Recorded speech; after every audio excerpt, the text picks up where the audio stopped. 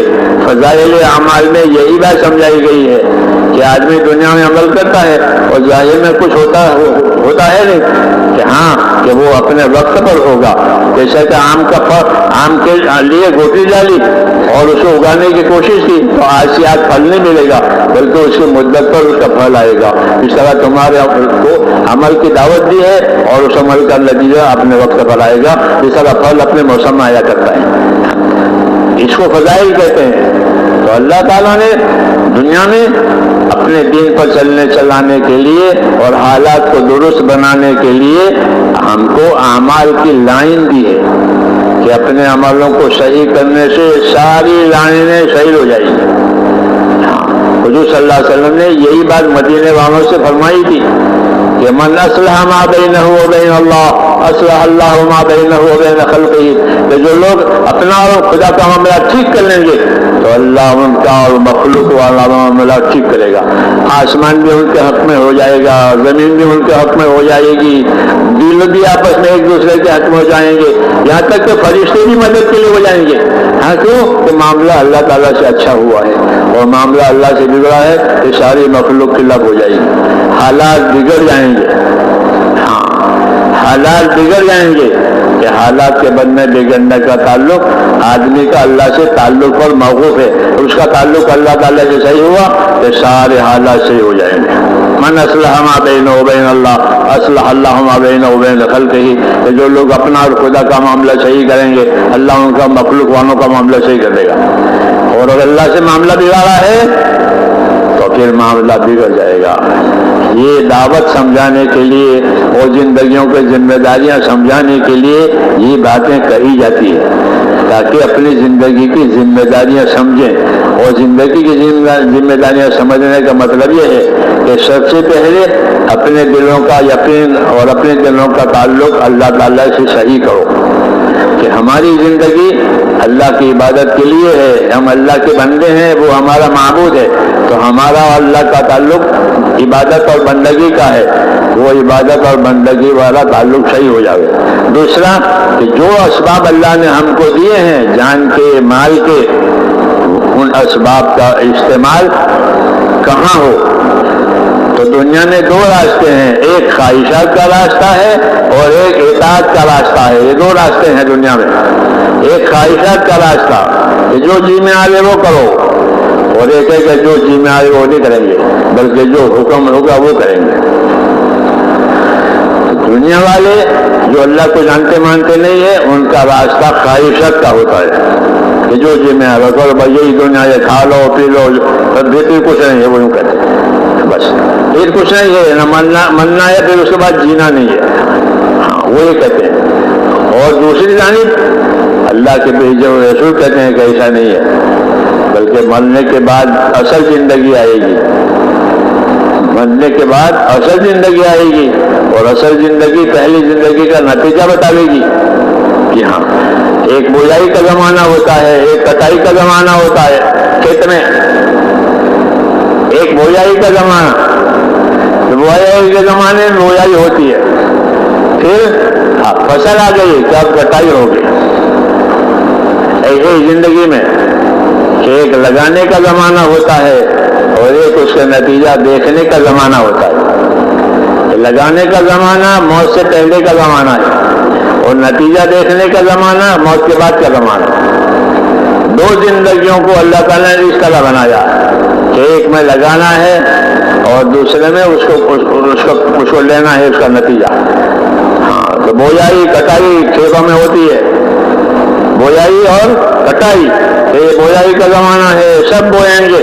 پھر کٹائی کا زمانہ ہے گیا تو سب کاٹیں گے. کیا کاٹا کہ تل بوئے تھے اور تل کاٹے. ایسے میرے دوستوں زندگی کا دور ہے.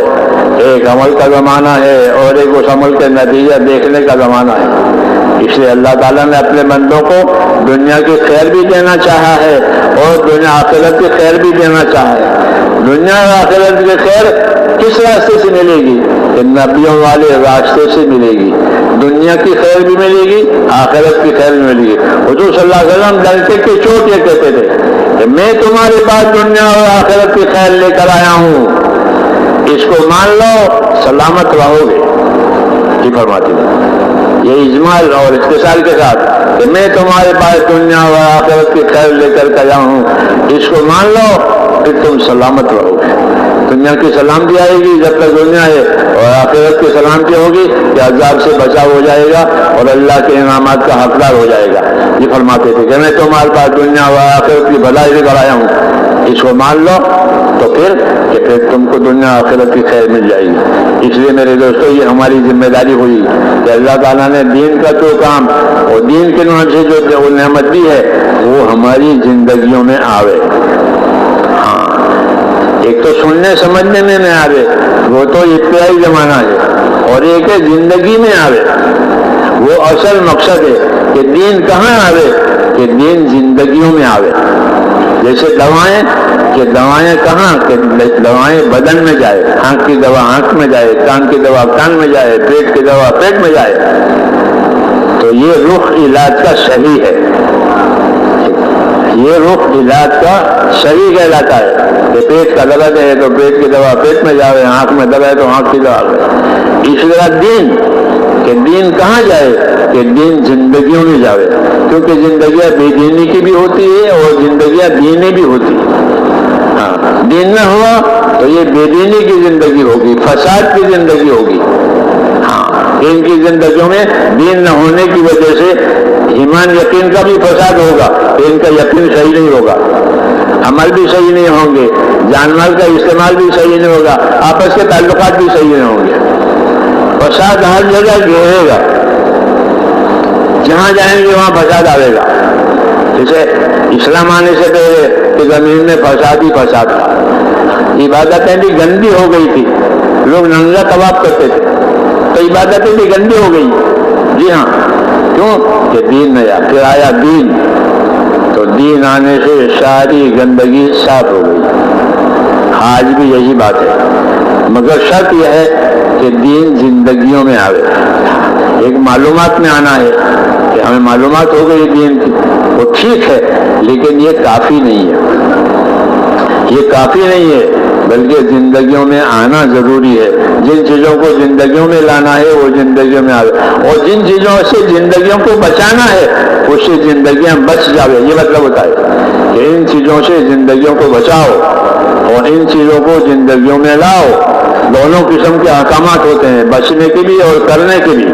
جی ہاں، دعوت کا تقاضا یہ ہے کہ جو کام بچنے کے ہیں اس سے اپنے آپ کو بچاؤ، اور جو کام کرنے کے ہیں اس میں اپنے آپ کو لگاؤ، تو بات صحیح ہوگی۔ اس کے لیے ہم کو علم و ذکر کا نمبر دیا ہے، ہاں، ان نمبروں کو استعمال کرنا ہے اور ان نمبروں کو زندگیوں میں لانا ہے۔ علم و ذکر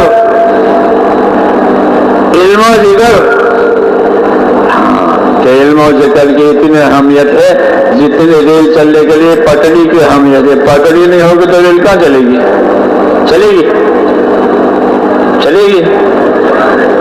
پٹری نہیں ہے، ریل کہاں چلے گی؟ تو علم و ذکر پر زندگی کی ریل صحیح چلے گی، لیکن اس کا نام بیچارے کا آتا ہی نہیں ہے۔ ہاں، اس کا نام نہیں آتا علم و ذکر کا، وہ اصل ہے۔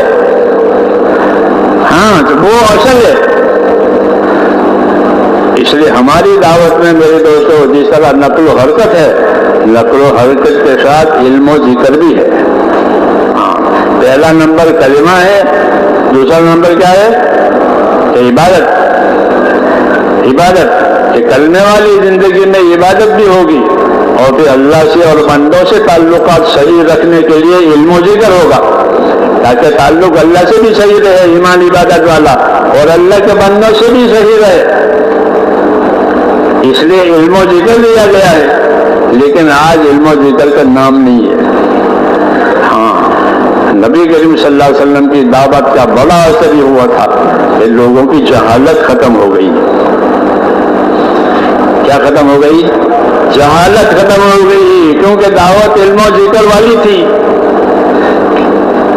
دعوت صرف حرکت والی نہیں تھی کہ صرف خالی حرکت سے کیا ہوتا ہے، خالی چکی چلے نہ آٹا ہے نہ دانا ہے، تو کوئی بھی پسند نہیں کرے گا کہ بھائی چکی تو چلنی چاہیے، حرکت ہونی چاہیے، لیکن حرکت کیا آٹے دانے کے ساتھ کہ دانے ڈالو آٹا نکالو. ہماری حرکت کہ ہونی چاہیے اللہ کے راستے کی، نہ تو حرکت دن کے کاموں کے لیے، نہ تو حرکت نماز کے لیے جانا آنا، یہ سب حرکتیں ہیں. تو یہ سب حرکتیں ہونی چاہیے اور ہوگی، لیکن علم و ذکر کے ساتھ. ہاں علم و ذکر کے ساتھ. نماز کے لیے حرکت کرنی ہے، اپنے گھر سے مسجد میں جانا ہے. کہاں جانا ہے؟ اپنے گھر سے مسجد میں، یہ حرکت ہے یہ، تو اس کا علم و ذکر ہونا چاہیے، اس کا علم و ذکر ہونا چاہیے کہ اپنے گھر سے مسجد میں کہیں جاؤ گے. تو دو ہے، ایک تو یہ کہ نماز پڑھنے کے لیے جائیں گے اور جا کے نماز پڑھ جائیں گے، یہ تو روز کی بات ہے. اور ایک نماز کا اہتمام کریں گے کہ گھر سے وضو کر کے جائے گا. کیوں کہ گھر سے وضو کر کے جانے والا مسجد میں نماز پڑھنے والا ایسا ہے جیسا گھر سے احرام باندھ کر حج کو جائے. یہ فضیلت ہے، یہ فضیلت ہے. علم و ذکر میں فضیلت بھی آتی ہے، علم و ذکر میں طریقہ بھی آتا ہے. اس لیے بڑی ضرورت میرے دوستوں ہماری دعوت کو سنوارنے کے لیے علم و ذکر کی ضرورت ہے. کہ علم و ذکر ہماری دعوت میں آیا تو ہماری دعوت پر روشنی پڑے گی. ہاں کس کی؟ علم کی اور ذکر کی. یعنی علم آئے گا کہ یہ حکم ہے اور اس کا یہ طریقہ ہے اور اس کی یہ فضیلت ہے. جسے میں نے کہا کہ اپنے گھر سے نماز کے لیے چلو، تو بھائی کل روزہ کر لو، چلو اذان ہو کے نماز پڑھ لیں. اور ایک اذان ہونے والی ہے کہ وضو کر کے نماز پڑھ لیں. کہ وضو کر کے نماز پڑھنے گھر سے جانے والا اس کو کیا ملے گا؟ کہ اپنے گھر سے وضو کر کے نماز کر کے جانے والا ایسا ہے جیسے اپنے گھر سے احرام باندھ کر حج کو جانے والا. تو احرام باندھ کر حج کو جانا کوئی آسان کام ہے؟ آسان کام ہے کہ آسان کام نہیں ہے، لیکن اس مشکل کام پر جو فضیلت ملتی تھی وہ یہاں ملے گی. یہ علم و ذکر کا مطلب ہے کہ ہم جو عمل کریں ہمارے پاس اس عمل کی فضیلت ہو کہ اس پر مجھے میرا اللہ دینے والا ہے، مجھے یہ ملے گا. اسے تاجر کوئی بھی آئٹم بیچتا ہے تو اس کو اندازہ ہوتا ہے کہ یہ اصل قیمت میں میرے یہاں اتنے پر آئی ہے اور اپنے گاہک کو اتنی قیمت پر دے رہا ہوں. یہ اصل قیمت ہے، یہ میرا اس پر نفع ہے. وہ یہ دونوں باتیں جانتا ہے، چاہے وہ صابن کی ٹکیا ہی کیوں نہ بیچے. میری بات سمجھ آ رہی ہے؟ صابن کی ٹکیا بیچ رہے ہیں تو کہ میرے یہاں یہ اتنے میں آئی تھی 1 درجن صابن اور آج میں اس کو اتنے پر بیچ رہا ہوں، تو یہ میری اصل قیمت ہے اور یہ میرا نفع ہے. اس کو تاجر کہتے ہیں کہ جو نفع لے اپنی تجارت میں اس کو تاجر کہتے ہیں. اور جو کھوٹ کھائے اس کو خاسر کہتے ہیں. کھوٹ کھانے والا عربی میں خاسر، دنیا میں کھوٹ کھا رہا. نفع لینے والا وہ تو تاجر ہوتا ہے. تاجر وہ ہوتا ہے جو نفع کماوے. نبی کریم صلی اللہ علیہ وسلم نے ایک عجیب بات فرمائی. کیا بات فرمائی؟ دنیا کے انسانوں کی صلاحیتوں کو سامنے رکھ کر کہا کہ کل الناس یغدو فبائع نفسہ موبقہا وموتقہا. یہ دنیا میں ہر آدمی کی صبح شام ہوتی ہے اور ہر آدمی اپنی صبح شام میں وہ اپنی صلاحیتوں کا کاروبار کرتا ہے. اس طرح بازار میں لوگ اپنے مال سے کاروبار کرتے ہیں. دنیا میں زندگی ملی ہے تو ہر آدمی اپنی صلاحیتوں کو لگائے گا.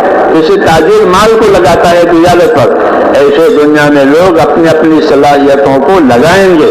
بعض لوگوں کی صلاحیتیں کھوٹ پر لگے گی، کھوٹ پر لگے گی کہ دنیا کی کھوٹ بھی ہے اور آخرت کی کھوٹ بھی ہے. اور وہ راستہ نافرمانی کا راستہ ہے، نافرمانی کا راستہ ہے کہ صلاحیتیں نافرمانی پر لگی کہ یہ کھوٹ ہی کھوٹ ہے، چاہے وہ اس کو نفع سمجھا نادانی سے. تو کہا کل الناس یغدو فبايع نفسه موبقها اور موتقها کہ ہر آدمی کاروبار کرے گا دنیا میں اپنی صلاحیت لگائے گا. بعض لوگ اپنی صلاحیتوں سے نفع کمائیں گے اور بعض لوگ اپنی صلاحیتوں سے کھوٹ میں اتریں گے کہ ان کی زندگی لگ گئی, ساری صلاحیتیں لگ گئی اور مصیبت بھی آ گئی. کیوں کہ صلاحیت غلط جگہ پر لگی, صحیح جگہ سے محرومی ہوئی. اس لیے میرے دوستو اپنی صلاحیتوں کو صحیح رخ پر لانے کے لیے اللہ نے دین میں دعوت کا سلسلہ شروع کیا ہے.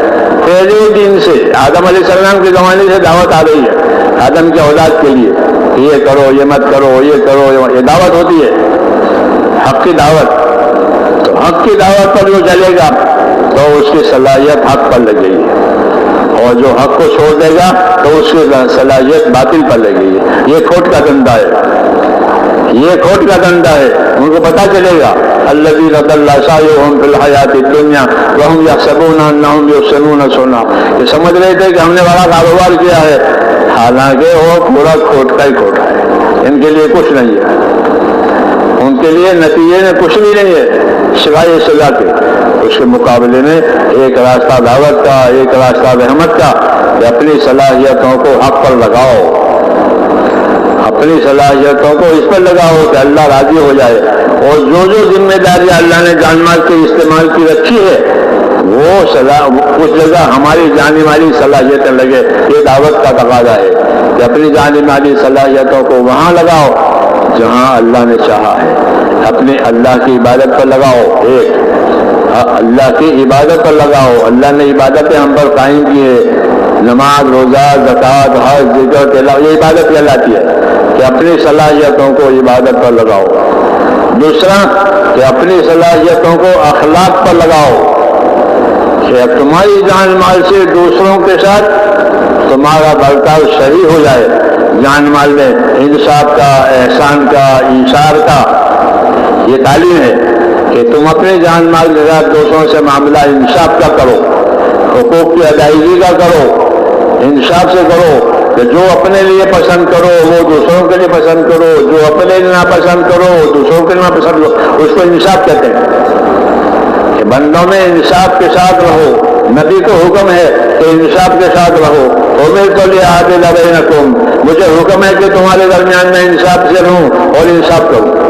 کہ انصاف کی وجہ سے ایک دوسرے کے حقوق کی حفاظت ہوتی ہے. تو اللہ کی عبادت اور مخلوق میں انصاف تاکہ ایک دوسرے کے حقوق کی حفاظت ہو. ہاں یہ تو انصاف کہلاتا ہے. اور انصاف سے آگے احسان ہوتا ہے, انصاف سے آگے احسان ہوتا ہے کہ انصاف کے ذریعے سے حقوق بھی دیے اور اپنی طرف سے مخلوق پر احسان بھی کیا. یہ تو بھائی تیرا یہ حق ہے اور یہ ہماری طرف سے ہے, تیرے ساتھ احسان. ہم نے سنا مولانا محمد الیاس صاحب رحمۃ اللہ علیہ کے بارے میں کہ جب ان کو سفر کہیں ہوتا تھا تو اس زمانے میں اتنے موٹریں, اتنی بسیں نہیں تھی. عام طور پر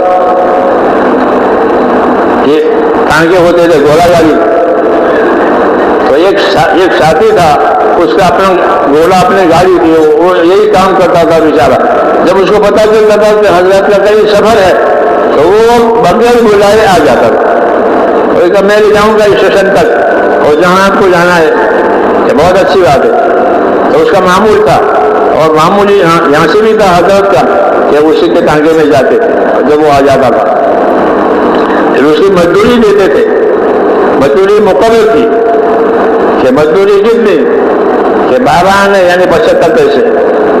لیکن حضرت اللہ علیہ 75 تو اس کو پیسے دیتے تھے, تو 12 آنے یعنی 75 پیسے سے اوپر کچھ زائد پیسے دیتے. اور یہ فرماتے تھے بھائی یہ 75 پیسے تو تمہارا حق ہے ہمارے اوپر, اور یہ ہماری طرف سے ایک عطیہ ہے, ایک ہدیہ ہے, اس کو بھی قبول کرو. اس کو کہتے ہیں انصاف اور احسان. یہ جو 75 پیسے ہیں وہ تو انصاف کی بات ہے, وہ تو دینے پڑیں گے. اس کی ٹانگے میں سوار ہو کر گئے ہیں اور اپنی طرف سے کچھ زیادہ دیا, یہ احسان کہلاتا ہے. اور یہی چیز اللہ تعالیٰ نے بندوں کو سکھائی ہے. ان اللہ یامر بالعدل والاحسان, اللہ تمہیں حکم دیتا ہے انصاف کرنے کا, اللہ تمہیں حکم دیتا ہے احسان کرنے کا. یہ طریقہ بندوں کے درمیان, بندوں کے درمیان میں رہنا ہے تو انصاف احسان کے ساتھ. اللہ کے ساتھ معاملہ کرنا ہے تو کہ ایمان اخلاص کے ساتھ. ہاں الگ الگ لائنیں ہیں.